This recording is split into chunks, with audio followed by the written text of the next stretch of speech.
Radhe Radhe. Hello दोस्तों, कभी आपने सोचा है कि हमसे कुछ गलती हो जाए, कुछ काम हो जाए, कैसा भी, बाद में उस पे हम सोचते हैं हमसे ये काम हो गया, ये गलत था, ये अच्छा काम किए। कभी सोचिए विचार एक तरह से दूसरा 2 विचार क्यों आ जाते हैं? कभी-कभी कोई काम करने से पहले आएगा नहीं, नहीं ये काम मत करो, लेकिन तुरंत जस्ट उसके बाद कर लो, बहुत अच्छा रहेगा। क्यों? ये विचार खुद सोच रहे हैं। हाँ भी सोचने वाले, ना भी सोचने वाले, दोनों हम ही सोच रहे हैं। ऐसा विचार क्यों आता है? कभी सबके आप लोग के दिमाग में आया होगा, मेरे भी दिमाग में, सबके दिमाग में आता होगा। ऐसा ही जस्ट क्वेश्चन एक भक्त ने पूछा, श्री प्रेमानंद जी महाराज ने जवाब दिया, जितना समझ सके उतना हम समझें। अब आप लोग भी समझिए, हमें तो कुछ फ़ायदा हुआ है, चाहते हैं आप भी फ़ायदा लें। देखिए। बिहार पटना से। राधे राधे। राधे राधे महाराज जी, आपके चरणों में कोटि कोटि प्रणाम। महाराज जी, हमारे शरीर से जो सही गलत कार्य करने के लिए जो विचार आते हैं वो कौन से शरीर से आते हैं, अंतःकरण या कारण शरीर से? अंतःकरण, अंतःकरण। विचार करने की सामर्थ्य बुद्धि में है। जो विचार क्रिया में उतरता है वो संकल्प मन में है, और जो क्रिया करने का अहंकार है वो अहम में है कि मैं करता हूँ, और जो उस क्रिया का चिंतन होता है वो चित्त में। चारों एक साथ कार्यरत रहते हैं, मन, बुद्धि, चित्त, अहंकार। ये अंतःकरण चतुष्टय 4 कहा गया है पर एक ही है।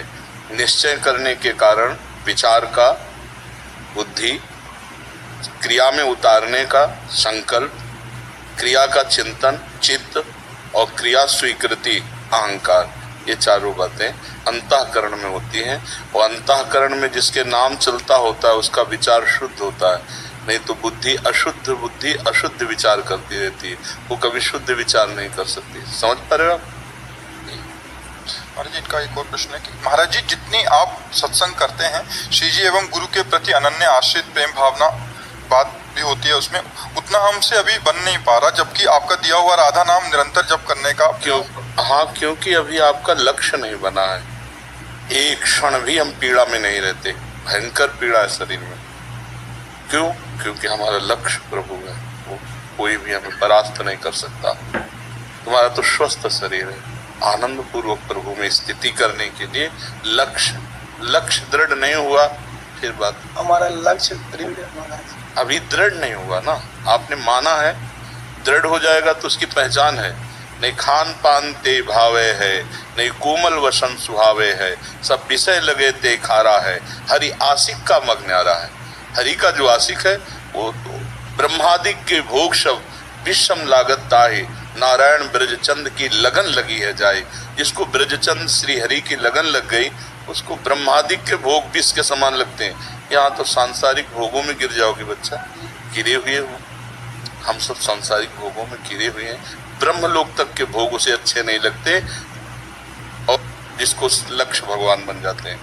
नारायण हरि भजन में ये 5 अनुस्वाद, विषय भोग, निद्रा, हंसी, जगत प्रीति और बहुबात, ये खत्म हो जाता। भगवान से प्रेम करना बहुत दुर्लभ है, क्योंकि पहले तो हमारा ये काम होना कि इस देह से और देह के संबंधियों से सबकी ममता ताग बटोरी, और मम पद मनहि बांध पर डोरी। सबकी ममता बटोर कर भगवान के चरणों में, एकमात्र भगवान, तब बात बनती है। अभी तो हम जैसे हाथ पे हाथ रखे बैठे और चाह कर रहे हैं कि खेती हमारी बहुत अच्छी उदय और उसमें हम बहुत अन्न प्राप्त करें, तो फिर हमको हाथ से हाथ हटाकर मेहनत करनी है, हमको कर्तव्यशील होना पड़ेगा। ऐसे ही अपनी इंद्रियों को विषयों से हटाकर, मन को भोगों से हटाकर प्रभु में लगाना होगा, और लक्ष्य दृढ़ रखना है। चाहे दुख आवे चाहे सुख, वीर तुम बढ़े चलो, धीर तुम बढ़े चलो। हिमांशु